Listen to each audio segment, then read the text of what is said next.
What's going on, Port fans? Welcome back to another video on the channel. Today we're reviewing the Dogs game. It'll be a little bit of a different review because obviously the lateness of the video and everything like that. I do apologise for the late review. I've been dealing with a bit of an injury from my own footy and have not had the opportunity to fully process and everything like that. So I do apologise. So we'll try and take this a little bit differently. It'll be a very raw video. I still treat it as a reaction to what that insipid performance was. What are we doing? Like, what are we doing? What are we doing here right now? You know, between a great win against the Hawks, a Swans win at the SCG, and a cutthroat win against North, where we were challenged in every circumstance and managed to pull off victories in those games. It was the hope seller, right? They were the hope sellers. The bundle that you'd buy at the shops for a good value pack of wins. In the end, this game against the Dogs was always going to be the telling factor of, are we here finally for a four-quarter performance and able to put in a performance that sells us the contender hope?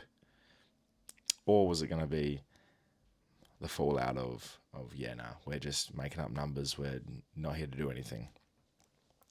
What really gripes me about this result, it isn't the 90-point loss, our 12th biggest loss of all time. Combine that with round one being the 10th biggest loss of all time against the Pies. It's more the give up factor. You know, when I take it back 12 years ago and Ken was in charge for the first time, never give up was the message. Throughout the whole tenure, it's always been that never give up message. That was the never give up dream. You know, we were sold that. We believed it. Fans believed it. Players believed it. Everyone bought in to that factor. I can safely say now and comfortably say now that is dead. That never give up attitude is dead. It is gone. The players don't have it. The coach doesn't have it. Carr is next in waiting, and he probably doesn't even have the hope and dream to sell it right now. We're stuck, and it's round 8. It's shit. It is. There is no opportunity to be excited about anything. And the performance we put out on the weekend is one that I hate. I hated coming off the ground in my own game and seeing a result like that. I hated the fact that I have to come in here and do a review on a game that, what are we gaining? We know what the problem is.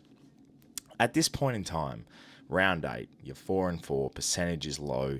You're coming up against the Crows in a showdown, your home showdown when you're wearing the prison bars. What kind of attributes do you have to say, yeah, look, well, we're wearing the prison bars, so you guys should all rock up and support us?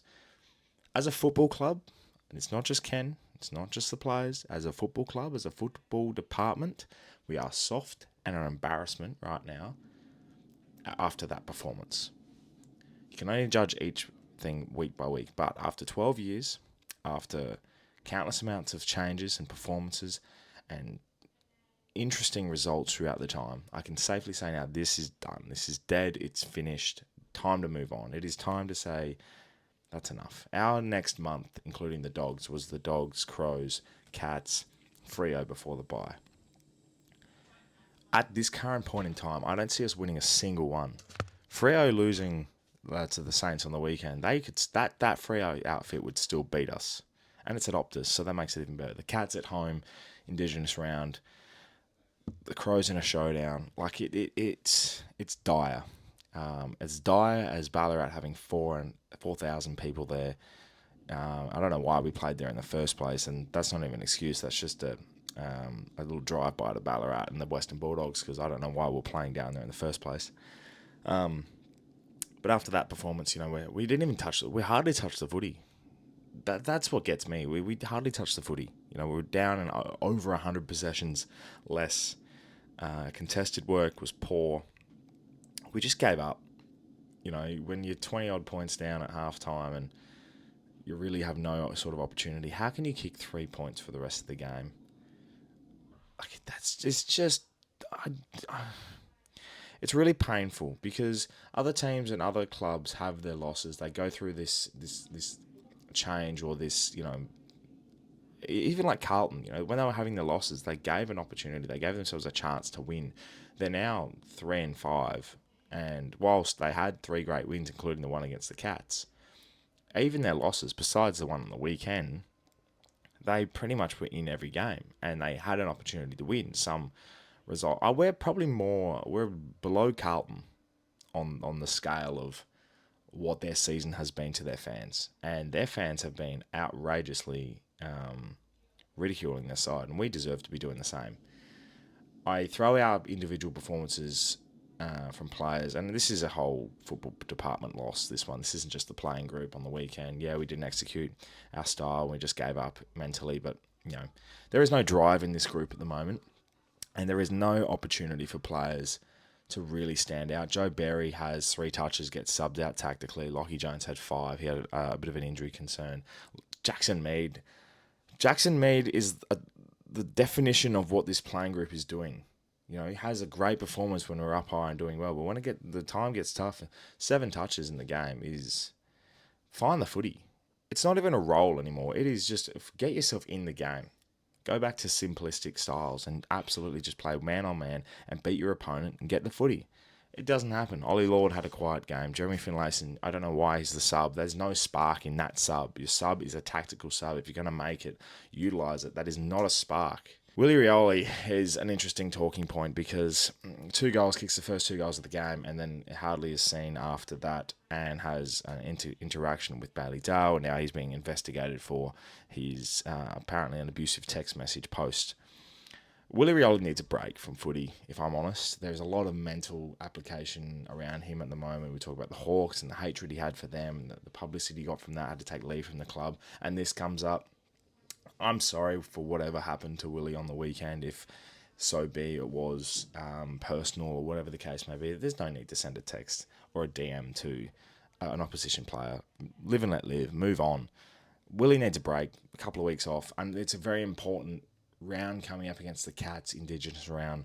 I know for the benefit of the team he needs to play, but in such an emotional, high-altitude game like the Showdown this week, is it really right for him to come out and play? And is he going to be able to use that drive?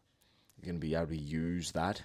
He's a barometer player. He needs to be better than that, and it can't be justified for him. And I don't want to get into the DM or the message or anything like that. I'm talking from a person that watches the team every single week and rides the emotions with this team, as do all the fans, and we ride these emotions. I know how that feels. We all know how it feels. You just got to bite the tongue, and I'm intrigued to see what happens, but unfortunately it is just, it's not effective enough. Willem Drew had a quiet game. DBJ had a quiet game. There's Will Lorenz had 15 touches and actually was a real benefit of the side, I thought. But when your top players, Rosie, Butters, Sweet, Horne-Francis, they're all having 20-odd touches. Are they effective enough? Butters was very effective. He had 9 tackles. He's a tackling machine, and he's really putting the pressure on. But I look at the rest of the midfield. Horne-Francis only had 3. Rosie had 1 tackle. Ollie Wines had 3. 22 possessions. He was not bad. Powell-Pepper in his 150th was applicable. Kicked a goal, and you thought there was going to be a spark. There's just not enough there. It was just not enough. And especially early on in the game, you're looking for a spark. You have all the play, and you kick 1 goal 4. There's a real opportunity for you to be 3-4 goals up after putting so much pressure on. That changes the dynamic of the game, the motivation. Look how we have started the last 3 weeks against the Swans, the Hawks, and North. It gave us a chance. It got us in the game. We had to ride out the rest of the game. This week, as soon as the pressure was put back on, we folded like tinfoil, scrunched up and thrown away like nothing. You've got to be better. The club's got to be better in this situation. And the problem now is, right, we can sit here, blame Ken, blame the coach. Yeah, that's fine. Do you think he cares? Do you think they care? There's one last year. It's a farewell tour. The problem is, the only farewell tour that's been successful so far this year is John Sanders, and he's won the championship, and he did whatever it took to get that final hope of glory. Do you think Ken's going to do that? No. We're going to get nothing this year. The season's done. Regardless if we make finals or not, the season is done. 4-4 going into a showdown with a tough run before the bye. I'm written us off. I'm going to ride every single week. I'm going to be there. I'm going to make sure that I'm supporting. I'm still going to do everything possible to make sure I'm giving my output. and I'm going to give my input each and every single week. But I want to see the output from the team, as do we all. So I'll see you at the showdown. But this can't happen again. It continues to happen, but it can't happen again. And I just hope everyone else has... I want to see a fire burn. I want to see something that drives this club to the next level in the next month. You know, I'm sure we'll see a response. I'm sure there'll be wallpaper over the cracks next week. But by God, this is really becoming an embarrassment. Thank you for watching my ramble, my rabble. I've missed a lot of points. I watched the game. I watched it back. I particularly don't give a shit about the result in terms of 90 points is the fact that we gave up.